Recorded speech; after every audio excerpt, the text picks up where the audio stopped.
Bismillahirrahmanirrahim. Assalamualaikum warahmatullahi wabarakatuh. Apa kabar semuanya? Tidak ada nikmat yang paling besar kecuali nikmat iman dan Islam. Kalau ada orang hidup tapi tidak beriman, matinya dimakan cacing tanah, betul? Kaya, punya duit banyak, punya jabatan, sawahnya seluas mata memandang, rumahnya sebesar lapangan sepak bola, mati apa tak mati? Mati. Dan kalau sudah mati dimakan cacing tanah. Yang kekal abadi menghantar ke surga hanya iman dan Islam.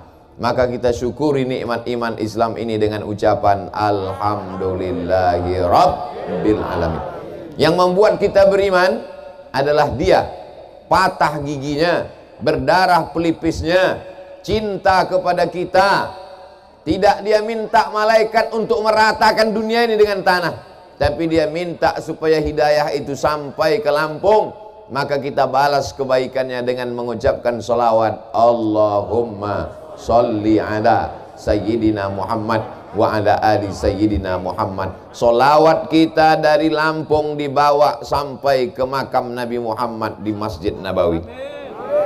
Inilah salawat dari umatmu wahai Muhammad sallallahu alaihi wasallam. Dari mana salawat ini datang wahai para malaikat? Salawat ini datang dari Lampung.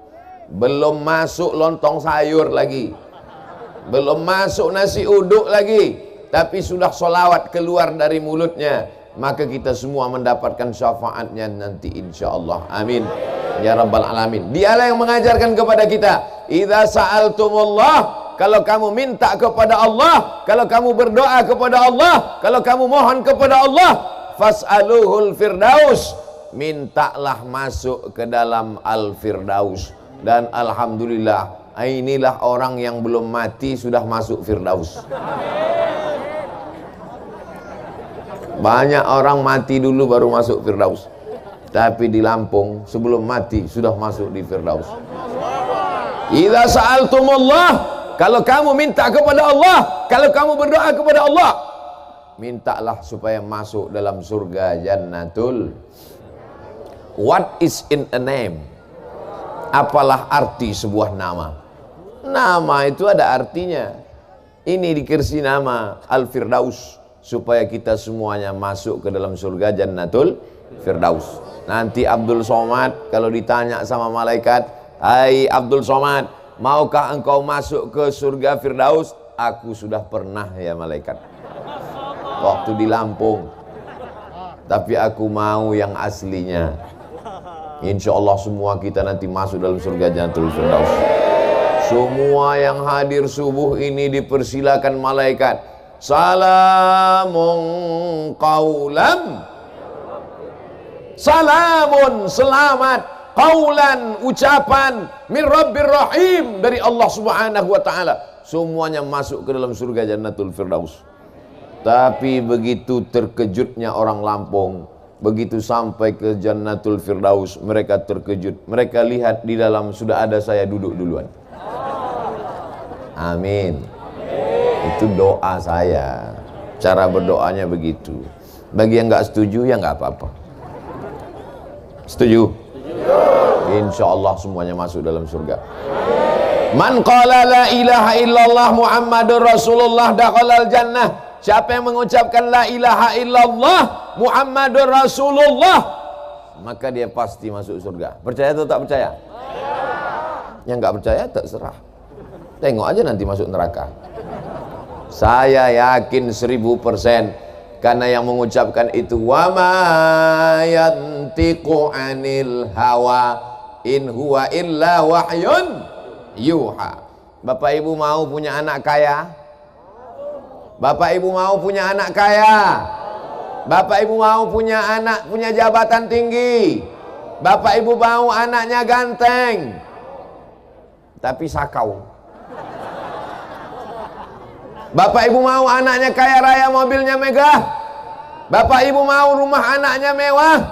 mau mobilnya mahal, tapi kena LGBT.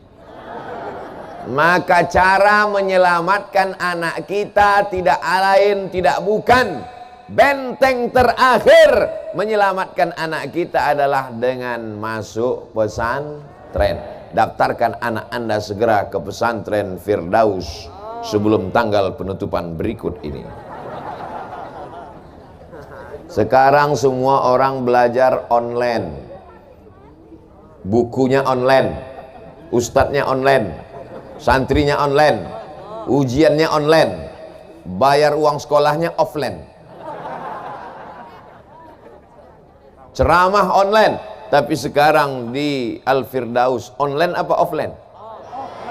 Terserah, yang nggak paham online offline, yang penting ujungnya online. Orangnya nyata, hadir, kelihatan. Nih yang pakai baju merah, marun. Terserahlah mau marun mau merah, yang penting ganteng-ganteng semuanya. Wajahnya ganteng, bekas wudhu, buah dari sholat tahajud tadi malam. Tahajud tadi malam. Tidak ada santri yang tidak tahajud. Kalau bukan tahajud bukan santri. Oleh sebab itu mereka ini di sini dididik, di pondok pesantren mereka dididik dari mulai mau tidur sampai bangun tidur. Itulah yang tidak sanggup dilakukan oleh orang tua sekarang. Sanggup bapak ibu mengawal, mengontrol anaknya 24 jam? Sanggup? Mana sanggup? Ibu sibuk, wanita karir, bapak cari nafkah, pergi pagi pulang petang, peras keringat, banting tulang, tunggang langgang, lintang pukang. Maka yang bisa mengontrol anak-anak ini dari mulai cara tidurnya miring ke kanan ke arah kiblat, bismika Allahumma ahya wa amut, sampai cara makannya tangan kanan, sampai cara nya tidak boleh menghadap ke kiblat, sampai cara masuk WC-nya kaki kiri duluan, keluar tangan kaki kanan. Maka yang bisa mendidik itu adalah para kiai di pondok pesantren. Kita doakan para kiai panjang umur, sehat badan. Bapak ibu melahirkan anak-anak ini, bapak yang mencari nafkah, ibu yang mengandung 9 bulan 10 hari. Betul? Di Lampung mengandung masih 9 bulan 10 hari. Alhamdulillah. Di tempat lain sekarang sudah franchise, cabang-cabang udah cepat aja. Sudah semuanya berproses begitu cepat. Nikah Januari, April lahir. Mereka ini dididik oleh pesantren. Memang yang mengandung ibu, yang menyusukan ibu, tapi yang mendidik adalah para alim ulama kita di pesantren Al-Firdaus. Maka guru-guru ini bukan lawan ibu. Ini banyak orang tua sekarang menganggap guru itu lawan. Kalau menjenguk anak ke sekolah, ke pesantren, dia tanya, mana telingamu yang dijewer guru, biar aku balas telinganya, aku balas jewer juga. Kalau menjenguk anak ditanya, mana kulitmu yang lebam, yang biru, yang dipukul, mau aku balas. Bukan begitu. Kita datang ke kiai, kita jumpai guru mereka, kita cium tangan guru itu. Terima kasih Pak Kiai, terima kasih Tuan Guru, karena engkaulah anakku bebas dari LGBT, karena engkaulah anakku bebas dari narkoba, karena engkaulah anakku selamat dunia akhirat. Karena guru, kita tidak bisa menggaji guru. Ada yang sanggup menggaji guru? Tidak ada. Lalu apa yang kita bayar itu hanya sekedar simbol saja. Guru inilah yang sudah mengajarkan. Guru digugu dan ditiru. Guru itu tidak semuanya ditiru. Dari mulai cara berpakaiannya. Jadi kami ikut cara berpakaian Ustadz Somad yang aneh pagi ini. Di mana-mana Ustadz Somad ceramah biasa pakai celana biasa, pakai sarung, pakai baju koko. Saya yakin dan percaya dari tatapan mata mau kulihat ada tanda tanya. Saya habis dari sini nanti ada perjuangan besar. Apa dia Pak Ustadz? Saksikan videonya nanti. Oleh sebab itu, maka hari ini pertemuan yang luar biasa ini saya mau menyampaikan ujung tombak bangsa Indonesia. Kita sudah berhadapan dengan Belanda, sudah berhadapan dengan Jepang, sudah berhadapan dengan komunis, dan ini bulan September. Sudah tanggal 25. Masih ingat yang terjadi tanggal 30 September? Darah itu merah, jenderal. Pisau silet dicongkel biji matanya. Mau itu terulang kembali? Tidak. Maka benteng terlahir perlawanan kita adalah tembok terakhir membentengi anak-anak kita adalah pondok pesantren. Di mana-mana saya ceramah, tembok terakhir, tembok pesantren. Masalahnya di pesantren Firdaus nggak ada temboknya. Jadi saya biasanya kalau ceramah saya tunjuk tembok. Tembok itulah benteng terakhir. Kalau tembok itu tumbang, hancur anak-anak kita. Temboknya dari tadi saya perhatikan nggak ada. Beginilah pesantren yang ideal. Pesantren tanpa tembok menyatu dengan masyarakat. Sekarang kita melihat ada pondok pesantren di tengah kampung, temboknya setinggi mata memandang. Waktu di dalam tembok orang sholat berjamaah, di dalam tembok orang baca Quran, di dalam tembok orang jilbabnya panjang. Begitu keluar dari tembok langsung kelepak bala 6. Pesantren tidak berpengaruh terhadap masyarakat. Pesantren Al-Firdaus tidak demikian, menyatu dengan masyarakat. Makanya tadi saya tanya, ini kita di mana ini? Ini pesantren. Kok nggak ada pintu gerbangnya? Pesantren mesti menyatu dengan masyarakat. Pesantren mesti mempengaruhi masyarakat sehingga tak ada beda antara yang di luar dengan yang di dalam. Sama-sama baca Quran. Amin. Sama-sama sholat berjamaah. Amin. Sama-sama jilbabnya panjang. Amin. Sekarang di dalam pondok pesantren, santrinya, santriwatinya, anak perempuannya pakai jilbab, pakai cadar, yang nampak hanya biji matanya saja. Begitu keluar dari tembok pesantren, yang tertutup malah matanya, yang lain terbuka. Yang saya ceritakan ini fakta atau fiktif? Yang saya sebutkan ini hak apa hoax? Bingung apa hak, apa hoax, apa hoax, apa hak. Oleh sebab itu maka pondok pesantren mesti menyatu dengan masyarakat. Jangan terlalu bangga bercerita di pesantren ramainya sholat berjamaah, tapi masyarakat tidak ada yang sholat berjamaah. Oleh sebab itu maka masyarakat keliling ini mendapatkan rahmat dengan adanya pesantren Al-Firdaus. Yang pertama yang ingin saya sampaikan adalah bersyukur kalian anak-anakku, santri-santri, santriwan, santriwati. Ada santriwatinya? Karena saya pernah juga ceramah di pondok pesantren. Santriwan, santriwati, bersyukur santriwati, hormati santriwati. Selesai acara pengajian, mohon maaf Pak Ustadz, di sini santri laki-laki semua. Makanya saya trauma, saya tanya dulu di awal. Mereka inilah yang akan menjadi gubernur Lampung. Mereka yang akan menjadi menteri. Mereka yang akan jadi tentara. Mereka yang akan jadi polisi. Mereka yang akan jadi supir angkot. Nggak ada yang mengaminkan satupun. Memang mereka supir angkot, tapi seluruh angkot di Lampung dia yang punya. Tadi nggak ada yang mengaminkan. Ternyata setelah kaya semua setuju. Mereka akan menjadi entrepreneur, usahawan, businessman. Anak-anak ini kita tidak tahu bakatnya apa. Maka dari sekarang, ada bakatnya kemana-mana, bawa obeng, buka bengkel. Entrepreneur, jangan paksakan. Kalau dia tidak mau sekolah, jangan paksa sekolah. Yang penting tamat pesantren, terserah setelah itu. Kau mau S1 nak? Iya, kita kirim ke Al-Azhar Kairo Mesir. Amin. Aku mau ngaji kitab nak, kita kirim ke Darul Mustafa Hadramaut Tarim. Amin. Aku mau S2 S3, kita kirim kemanapun sejauh mata memandang, dia akan terbang. Di hari petang dia akan pulang membangun Lampung menjadi baldatun thayyibatun wa rabbun ghafur. Abdul Somad keliling ke sana kemari, keliling ke sana kemari. Nanti kalau mati gimana? Ya mati aja.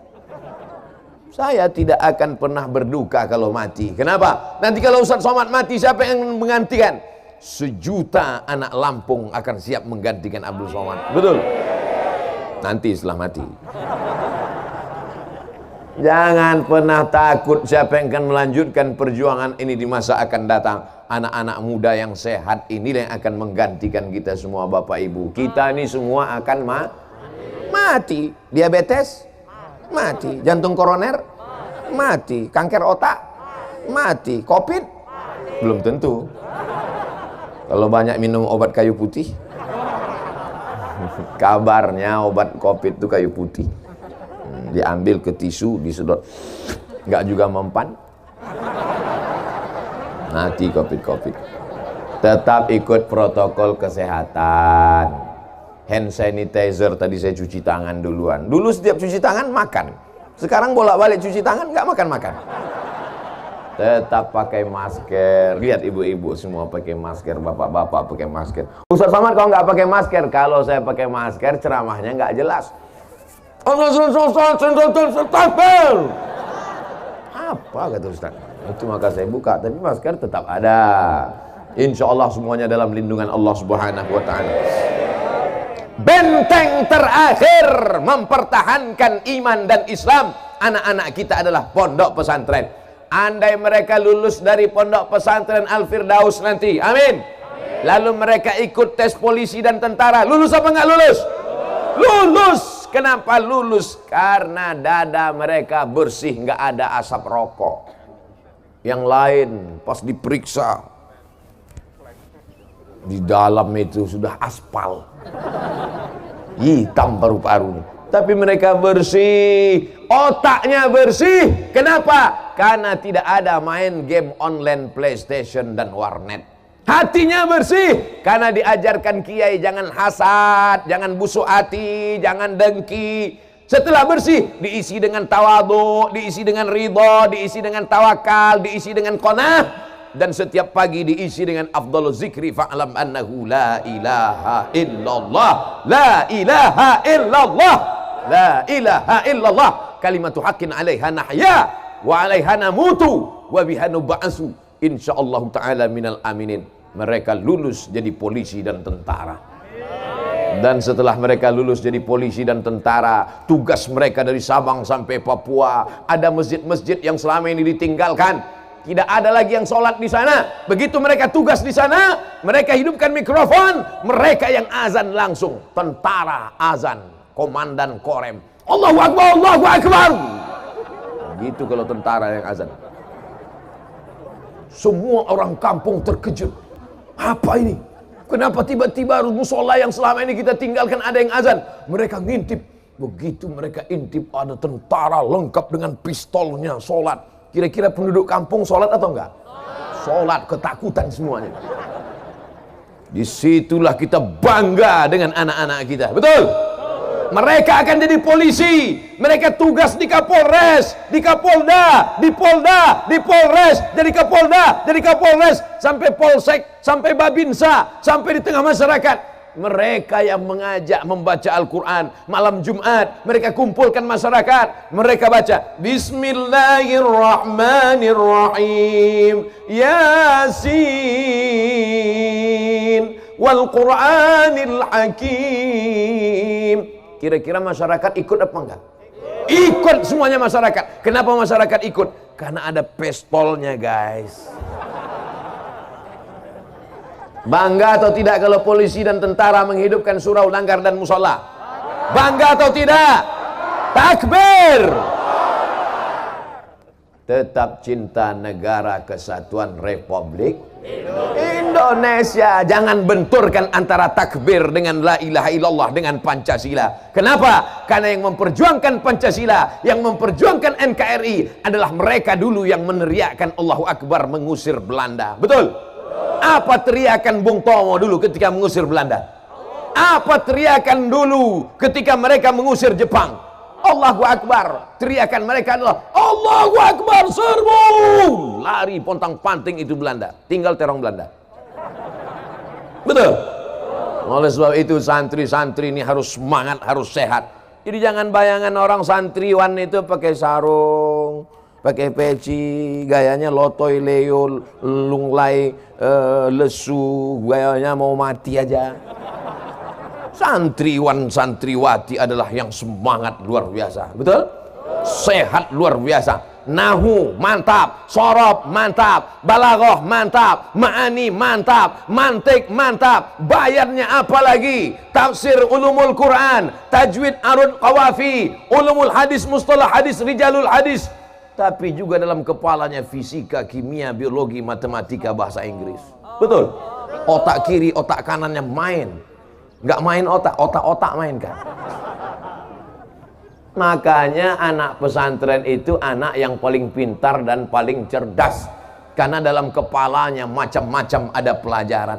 Cuman masalahnya orang sekarang, kalau anaknya 3, mana yang paling bodoh, itu yang dimasukkan ke pesantren. Bukan begitu. Mana anak yang paling pintar, mana anak yang paling jenius, mana anak yang paling cerdas, mana anak yang paling smart, itu yang dikirim ke pesantren. Itu yang akan memperjuangkan agama di masa akan datang. Betul? Kenapa perlu, kalau bapak ibu punya anak 3, yang satu isi kepalanya 4 giga, yang satu ada 4 tera, masukkanlah yang 4 tera itu, 1 juta giga di kepalanya. Kenapa? Karena memang anak pesantren perlu space yang besar, karena akan dimasukkan ke kepalanya 30 juz Al-Quran. Amin. Akan dimasukkan ke kepalanya Sahih Bukhari 7.275 hadis. Nanti setelah itu akan masuk dalam kepalanya Musnad Ahmad bin Hanbal 40.000 hadis. Sehingga anak-anak ini ketika dipejamkan mata, nampaknya Al-Fatihah, Al-Baqarah, Ali Imran, An-Nisa, Al-Maidah. Bukan macam kita, begitu pejam kepala nampak ayam pop. Saudaraku yang dimuliakan Allah Subhanahu wa taala, siap memasukkan anaknya ke pesantren? Siap berpisah dengan anak-anaknya? Bapak yang bilang siap, ibu belum tentu. Dia yang mengandung 9 bulan 10 hari, mereka yang menyusukan anaknya 2 tahun, berpisah dengan anak itu berat, Dilan. Berat atau enggak berat, Bu? Berat. Tapi kalau ibu menyerahkan anak ke Al-Firdaus, serahkan dengan kiai. Pak Kiai, ini anakku, tolong didik, ajarkan dia la ilaha illallah, ajarkan dia sunnah Rasulullah, ajarkan dia menjadi pemimpin bangsa. Jangan tinggalkan anak di pesantren dengan uraian air mata. Siap? Tepuk bahunya. Selamat tinggal anakku, belajar yang betul, kau akan jadi pemimpin bangsa. Ibu akan pulang ke rumah. Gitu. Ini meninggalkan anak. Jangan nangis di depan anak. Emak saya dulu waktu meninggalkan saya di pesantren, tidak pernah sekalipun dia menangis di depan mata saya. Kau mesti belajar di sini. Kalau kau macam-macam, campakkan kau ke panti asuhan. Kau mesti belajar di sini. Kau mesti serius di sini. Kau mesti betul di sini supaya kau jadi orang. Ku tinggalkan kau di sini supaya kau jangan jadi hantu. Dia pun pulang. Kalau mau nangis udah agak-agak jauh, udah cari pokok kayu, nangislah di situ, peganglah pokok kayu. Siap ibu-ibu? Nanti kita buatkan khusus. Pak Kiai tolong cari pokok kayu situ satu terus buat di situ tempat nangis. Jangan nangis di pesantren, jangan nangis di pintu pesantren. Dan anak-anakku jangan cengeng, jangan nanti sore-sore tiba-tiba galau. Pergi ke depan sawah. Sore-sore menjelang maghrib kau pergi ke depan sawah, bukan cuma lalat yang masuk, jin, setan, hantu, belau masuk. Oleh sebab itu yakinkan dirimu bahwa ayah dan ibumu adalah orang paling sayang kepadamu di dunia. Betul apa tidak? Sayang kepada anak bukan dibelikan motor. Ini banyak orang tua yang salah kaprah. Sayang sama anak, dibelikan motor, anaknya pun suka hatinya saja, semua dicopot, lampu dicopot, lampu sain dicopot, kacanya dicopot, semuanya dicopot, knalpot dicopot, remnya dicopot. Akhirnya motor itu memanjat ke tiang listrik, lewat di musola. Semua orang di musola mengutuk semuanya, semua orang di musola mendoakan dia supaya mati semuanya. Ghairil maghdubi alaihim waladdallin.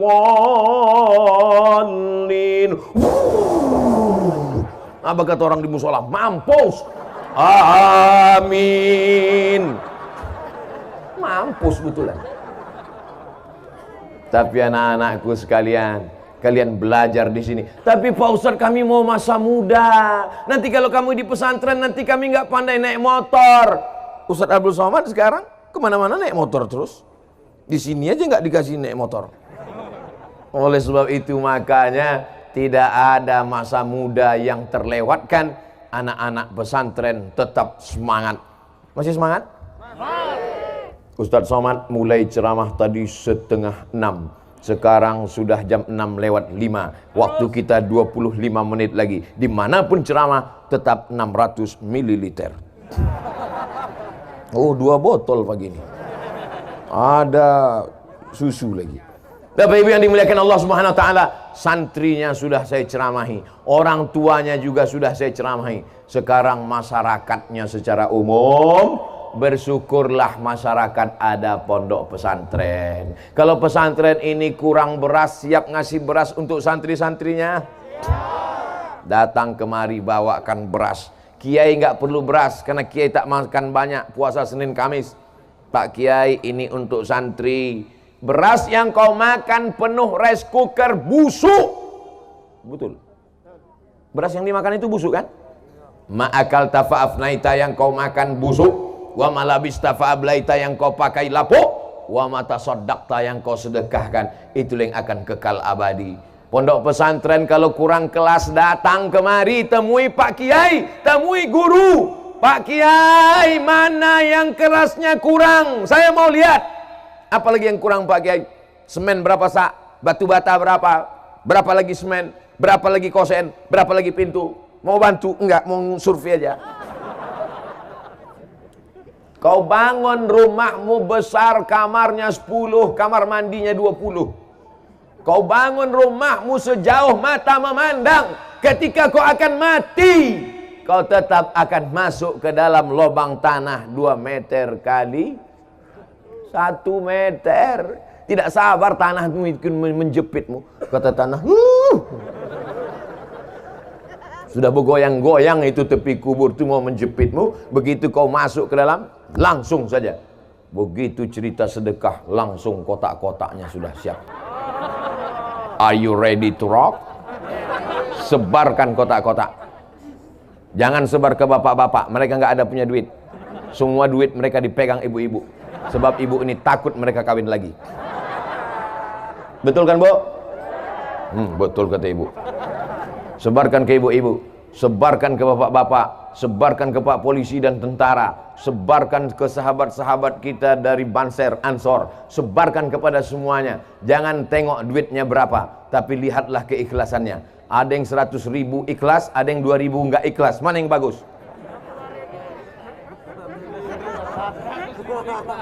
Saudara yang dimuliakan Allah Subhanahu wa taala, kalau ada di dompetmu 1 juta, dengar baik-baik, fokus, masih konsen. Kalau di dompetmu ada 1 juta yang kau masukkan ke kotak sedekah 100.000, setelah itu kau mati, yang kau bawa mati yang 100.000 apa yang 900? Nampaknya kurang fokus karena belum sarapan pagi. Kalau di dompetmu ada 100, saya pula yang nggak fokus.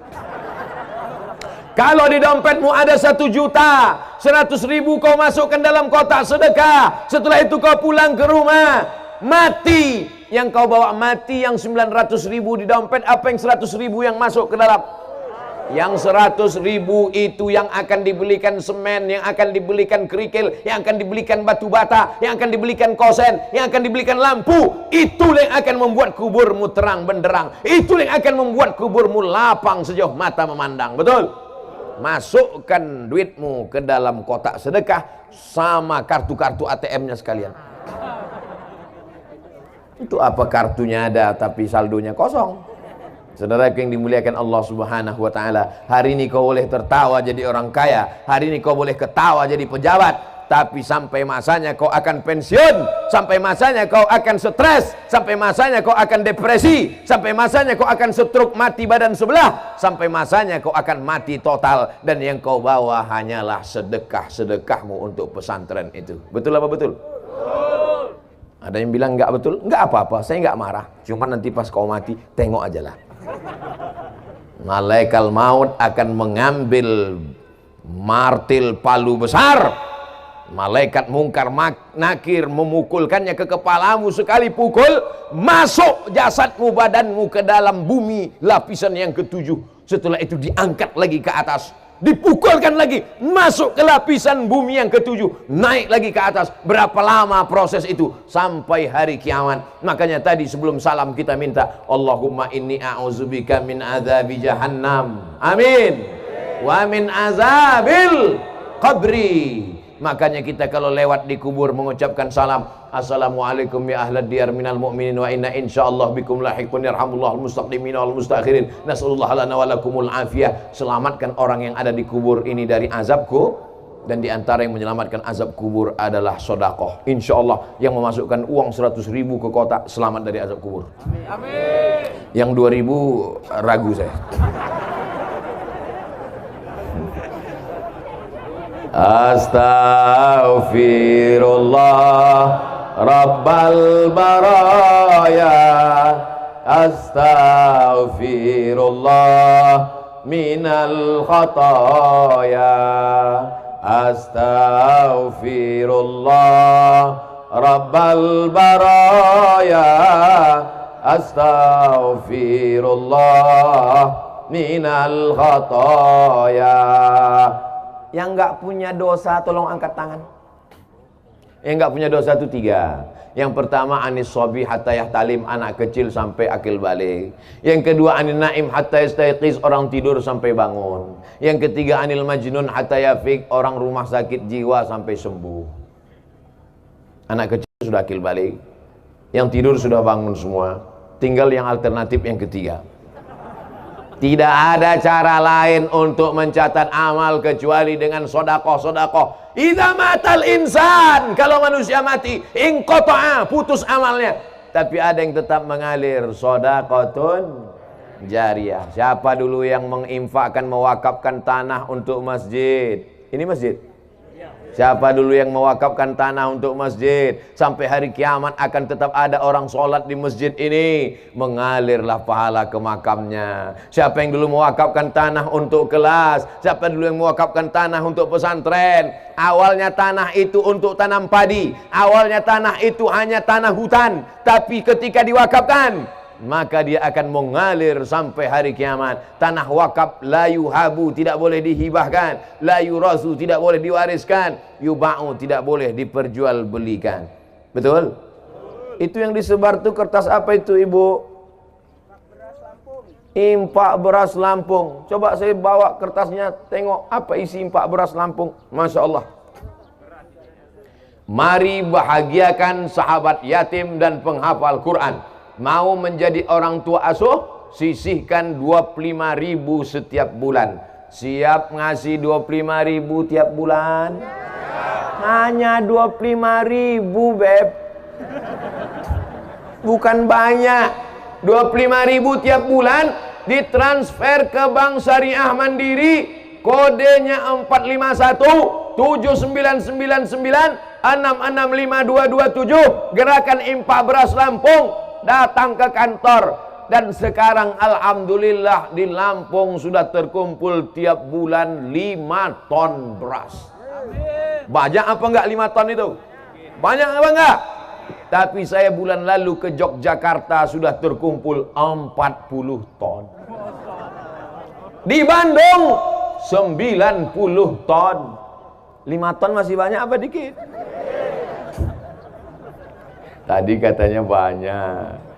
Insya Allah setelah kita iklankan ini, Lampung akan mengalahkan Yogyakarta dan Bandung. Berlomba-lomba dalam kebaikan. Diminta 25.000, ternyata mereka kirim 250.000. Ternyata banyak yang nggak setuju. Diminta 25.000, mereka transfer 2,5 juta. Amin. Itulah yang akan mengalir. Setiap anak yatim yang memakannya, maka dikirimkan langsung. Kalau mau datang langsung bawa beras ke Gang Anggrek, Dusun Gunung Mas, RT 002, RW 001, Haji Mena, Natar, Lampung Selatan, Indonesia. Abdul Somad tidak ada keuntungan apapun dari beras-beras ini, murni semuanya akan disalurkan ke pondok-pondok pesantren fakir miskin, anak yatim dan duafa. Satu butir beras yang masuk ke mulut mereka, pahalanya mengalir untuk Abdul Somad.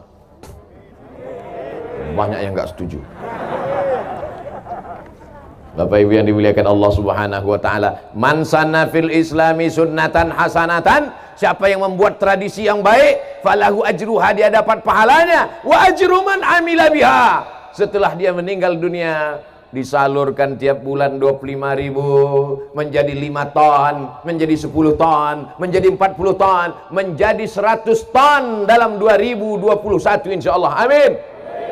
Akhirnya pondok-pondok pesantren yang selama ini ngutang demi untuk makan santriwan santriwati yang fakir, yang duafa, maka tertutupilah kebutuhan ini semua. Maka semua orang Lampung mendapatkan rahmatnya. Lampung akan tetap menjadi baldatun thayyibatun wa rabbun ghafur.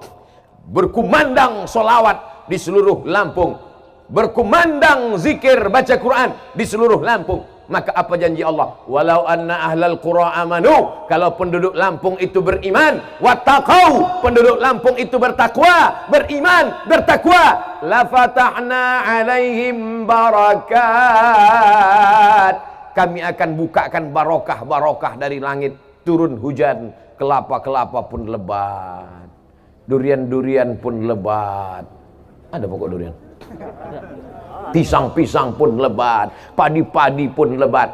Tapi kalau sudah ingkar kepada Allah, walakin kadzabu, kalau mereka mendustakan ayat-ayat Allah, akhaznahum, kami cabut rahmat itu menjadi laknat.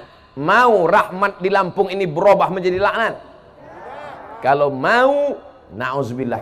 Kalau tak mau berubah menjadi laknat, maka tetap ramaikan masjid, surau, langgar, musola dengan solat berjamaah, ramaikan subuh dengan istighfar. Alhamdulillah, tadi di dekat hotel penginapan, belum lagi azan subuh sudah ada pengajian. Di mana-mana pengajian setelah subuh. Tiba-tiba saya dengar ada pengajian. Loh, hebatnya Lampung, ada pengajian. Begitu keluar dari hotel, kok pengajiannya nggak berhenti-berhenti? Rupanya kaset. Kaset Ustaz Adi Hidayat diputar dekat hotel. Saudaraku yang dimuliakan Allah Subhanahu wa taala, masih syukur ada kaset di musola. Di beberapa masjid musola sekarang, pengalaman pribadi saya ketika pengalaman dana untuk Palestina, kami berangkat dari rumah jam 4 subuh, subuhnya jam 5, jam 5 kami berhenti di pinggir jalan, masuk ke musola, ke masjid, 2 kali berhenti, 2 kali masjidnya dikunci, digembok. Gak ada lagi orang sholat subuh, kaset pun gak hidup lagi. Di Lampung masih syukur kaset masih hidup. Di beberapa masjid sudah tidak ada. Untung gak ditulis di masjid, Masjid Al-Ikhlas, bukanya Jumat aja. Siapa yang akan meramaikan masjid itu? Siapa yang akan membuka masjid itu? Siapa yang akan memimpin sholat berjamaah di sana? Siapa yang akan baca Quran dan sholawatan di sana? Santriwan santriwati pesantren Al-Firdaus. Tidak akan ada lagi masjid, surau, langgar yang kosong dari sholat berjamaah. Tapi santriwati-santriwati yang tidak bisa azan, santriwati-santriwati yang tidak bisa membaca Quran bersuara melengking seperti laki-laki, mereka akan tetap melahirkan mujahid-mujahid fi sabilillah. An-nisa imadul bilad, perempuan itu tiang negara. Kenapa masjid ini bisa kokoh? Karena tiangnya kuat. Coba kalau masjid ini tiangnya dari batang pisang, sudah lama tumbang, betul? Kenapa Ustaz Somad bisa gagah berdiri tegak di sini? Karena tiang pentas ini besi. Coba kalau tiangnya dari batang singkong, sudah lama tumbang. Gagah perkasa, kenapa? Karena suara mikrofonnya kuat. Coba kalau suaranya tak keluar. Oleh sebab itu, ini kita tidak bisa selesaikan masalah ini sendirian. Wa ta'awanu 'alal birri wat taqwa wa la ta'awanu 'alal ismi wal 'udwan. Jamaah yang berdiri jangan khawatir, jangan takut. Kalau berkunang-kunang, lapor ambulan sudah siap. Inilah ceramah yang paling lengkap semuanya. Tentara ada, polisi ada, banser ada, Satpol PP ada, semuanya ada. Ya, biker subuhan ada, biker subuhan siap. Yang tak ada orang gila. Alhamdulillah.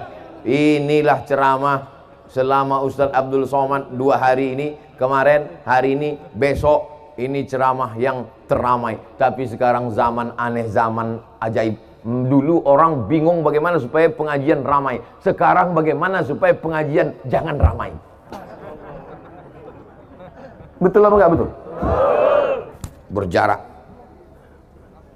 Berjarak. Makanya saya tidak akan posting gambar ini di Instagram yang followernya hampir 4 juta itu. Kenapa? Dikhawatirkan akan menimbulkan fitnah. Kita tidak mau ada fitnah-fitnah. Dan Pak Kiai, saya mohon doa, mudah-mudahan kita istiqomah dalam iman dan Islam. Minta doa sama Kiai. Kalau ketemu sama Kiai minta doa. Beda kalau ketemu saya sama saya minta foto. Ketemu sama Kiai minta doa, cium tangan Kiai. Kalau bawa anak kecil minta tiupkan kepala anaknya supaya jauh dari setan, supaya jangan diganggu tuyul.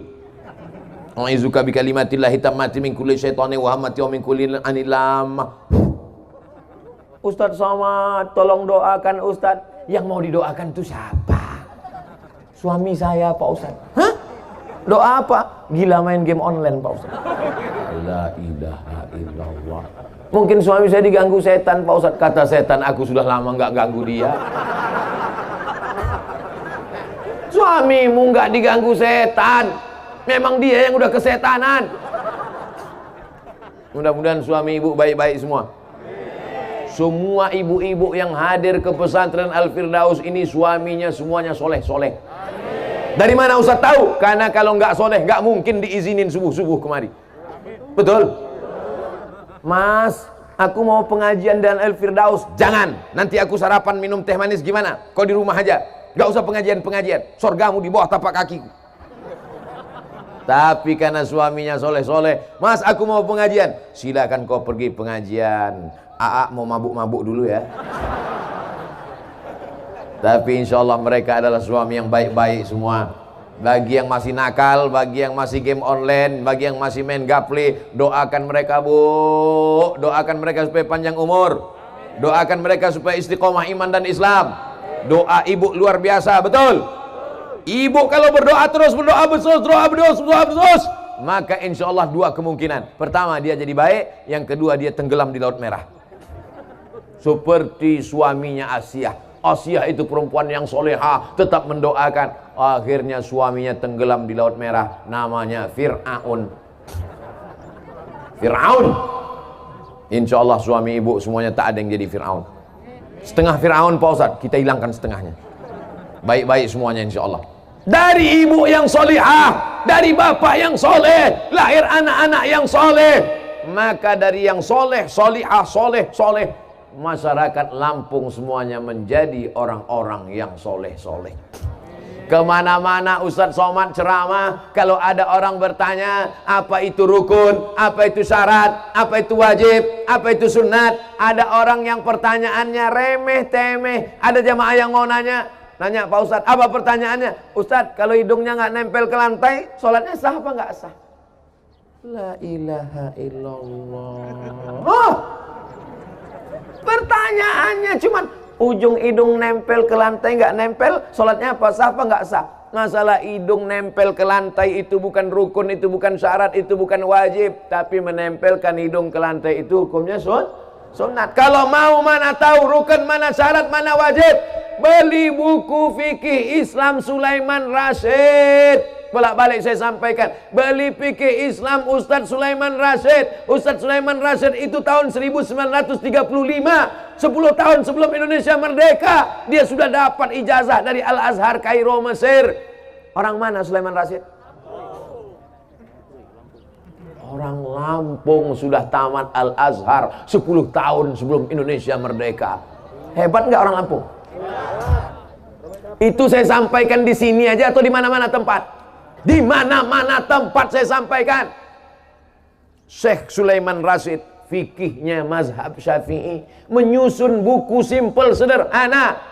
Bukunya sampulnya atasnya kuning, bawahnya hijau, cetakan bulan bintang, harganya cuma 40.000. Kalau naik saya nggak tanggung jawab.